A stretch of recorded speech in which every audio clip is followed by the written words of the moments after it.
They say the definition of an expert is somebody who lives more than 500 miles away.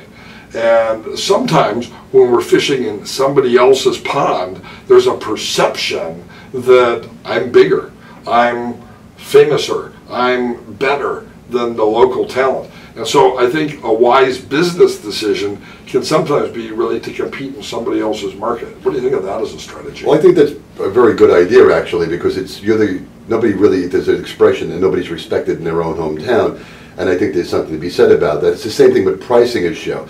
You know, if you're coming in higher than everybody else, well, why is this guy so expensive? Well, I know what I can bring to the table here.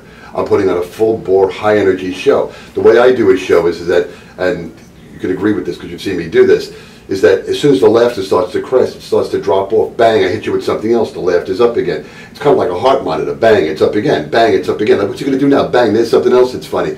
I don't let grass grow under my feet. Another point that you bring up is demographics.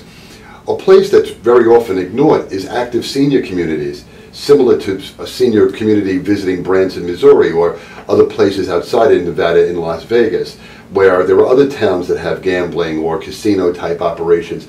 And as long as they're active seniors in some of these very upscale communities, you know, you're doing a slightly different show. Certainly, I wouldn't be using much more similar to a cruise ship show. Yeah, I wouldn't be doing Justin Bieber, maybe, or Lady Gaga as a routine, or a boy band that's up to date, or a girl band. So maybe instead of using Elvis, so there's a way to still break out the YMCA skit, and that is at the right, or disco dancing. I mean, some of the older folks paid for those disco lessons years ago and decades ago, and they're going to use it, get their money's worth out of those dance lessons.